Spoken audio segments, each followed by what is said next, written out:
একদিন এক বিজ্ঞানী একটা গঙ্গা ফড়িং পেল। গঙ্গা ফড়িং তো আমরা জানি।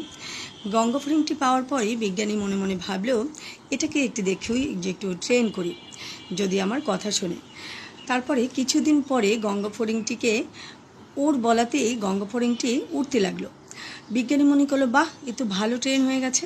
তখন ভাবলো যে আরও যদি একটু এক্সপেরিমেন্ট করার পরে গঙ্গা ফড়িংটি যদি আরও ভালো ট্রেন করা যায়। এই উদ্দেশ্যে সে গঙ্গা ফড়িংটির একটি পা ভেঙে ফেলল। স্বাভাবিকভাবেই একটি পা ভাঙার পরে গঙ্গা ফড়িংটির উঠতে একটু কষ্ট হচ্ছিল।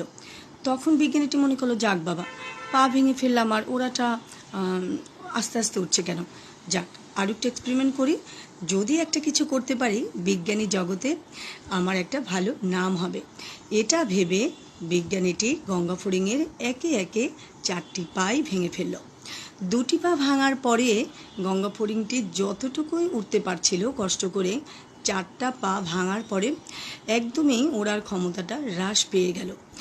আমরা যারা এই গল্পটি এখন শুনছি, আপনারা যারা শুনছেন বা আমি যে বলছি, আমরা সবাই কিন্তু বুঝতে পারছি যে গঙ্গা ফড়িংটি উঠতে পারছিল না, কারণ তার একে একে 4টা পাই ভেঙে ফেলা হয়েছিল। কিন্তু বিজ্ঞানী তার বইতে ঘটনাটা অন্যরকমভাবে লিখল।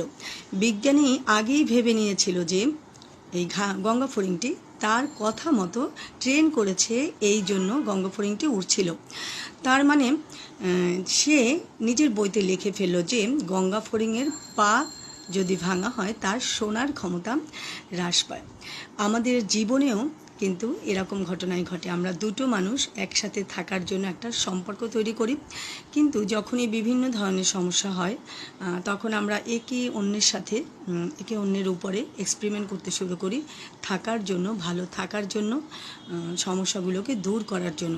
যখন সেটা না পারি তখন কি হয়, তখন কিন্তু সম্পর্কটা নষ্ট হয়ে যায়, বিচ্ছিন্ন হয়ে যায়, বিচ্ছেদ হয়ে যায়।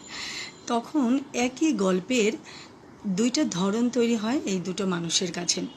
তাই কোনো ব্রেকআপ হওয়া মানুষের কাছ থেকে তাদের ব্রেকআপের গল্প শুনতে যাবেন না, এক পক্ষের কাছ থেকে কখনোই গল্প শুনতে যাবেন না।